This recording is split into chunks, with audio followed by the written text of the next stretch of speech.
गांव में दीनानाथ नाम का एक आदमी रहता था। वो थोड़ा मूर्ख था। दीनानाथ, तेरी चिड़िया उड़ गई, जल्दी से पकड़ उन्हें। दीनानाथ भागने लगता है। थोड़ी दूर भागने के बाद, अरे मेरे पास तो कोई चिड़िया नहीं है, फिर मैं क्यों भाग रहा हूँ। ऐसे ही प्रत्येक दिन कोई ना कोई दीनानाथ को बेवकूफ बना देता था। दीनानाथ गांव के बाहर चला जाता है। गांव के बाहर दो ज़ोंबी बात कर रहे थे। हमें कैसे भी करके उस जादुई मणि को पाना ही होगा जो शेर के पास है, तभी हम इंसानों पे राज कर पाएंगे। वो तो ठीक है, लेकिन हम उस शेर के जंगल में भी नहीं जा सकते। उसने एक सुरक्षा कवच लगा रखा है। इसीलिए तो हम यहाँ आए हैं। वो देखो, एक आदमी इसी तरफ आ रहा है। दीनानाथ वहां पे आ जाता है। दीनानाथ उन ज़ोंबीज़ को देखकर डर जाता है। कौन हो तुम लोग? मुझे मत मारो। अरे ले ले ले मेरा बच्चा, तुझे कौन मारेगा? हाँ, कौन मारेगा तुझे? हम तुझे जादुई पंख देंगे जिन्हें लगाकर तुम हवा में उड़ोगे। क्या सच में तुम हमें पंख दोगे? हाँ मेरा बच्चा, बेकार में डर गया तू।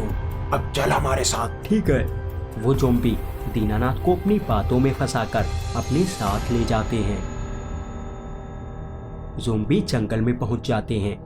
उसी जंगल में जादुई शेर और शेरनी रहते थे। शेर के सिर पे मणि लगी हुई थी। जा मुन्ना, वो शेर दिख रहा है, उसके सिर पे एक मणि लगी हुई है, उसे निकाल ला, फिर तुझे पंख देता हूँ। दीनानाथ शेर की तरफ बढ़ता है।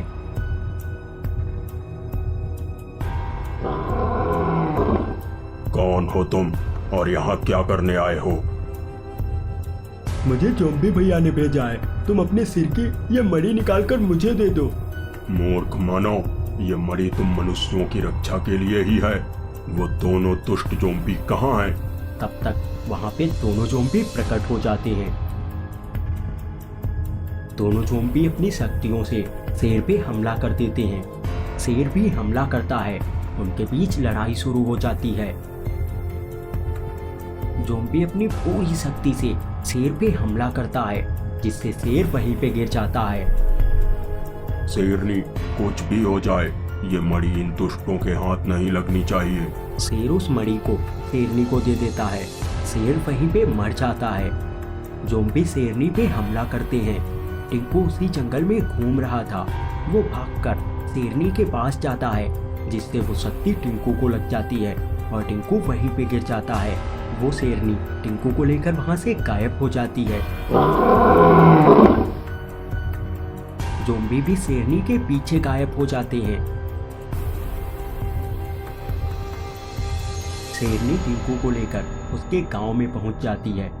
टिंकू, तुमने मेरी जान बचाई है। बोलो, तुम्हें क्या चाहिए? मुझे एक कार चाहिए, मैं उस पर बैठना चाहता हूँ। ठीक है, मैं तुम्हें कार देती हूँ। वो शेरनी एक कार बन जाती है। टिंकू उस कार पे बैठ जाता है और वो दोनों गांव में घूमने के लिए निकल जाते हैं। वो रास्ते में जा ही रहे थे, सामने से वही ज़ोंबी आ जाते हैं। टाइगर कार दोनों ज़ोंबीज़ पे हमला करती है। वो ज़ोंबी बहुत बड़े हो जाते हैं। ज़ोंबीज़ के पास धमाके होने लगते हैं। फिर वो दोनों ज़ोंबी वहीं पे गिरकर मर जाते हैं। टिंकू अपनी टाइगर कार में बैठकर घूमने चला जाता है।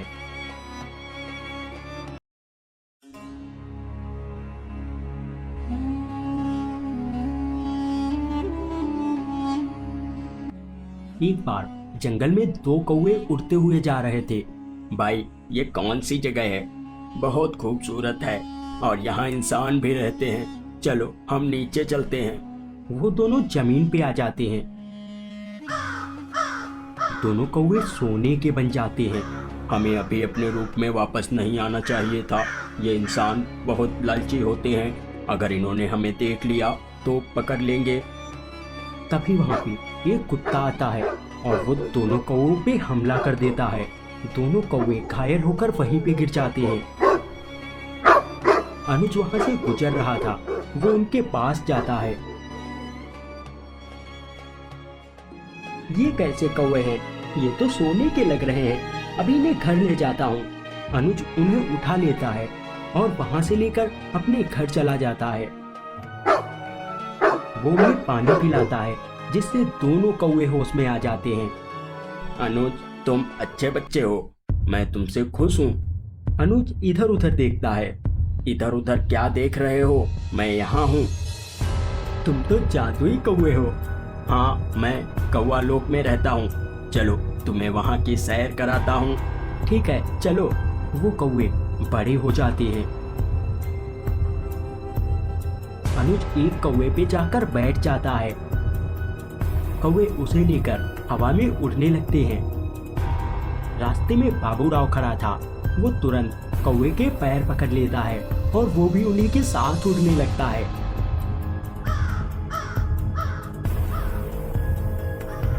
कौवा अपनी दुनिया में पहुंच जाता है।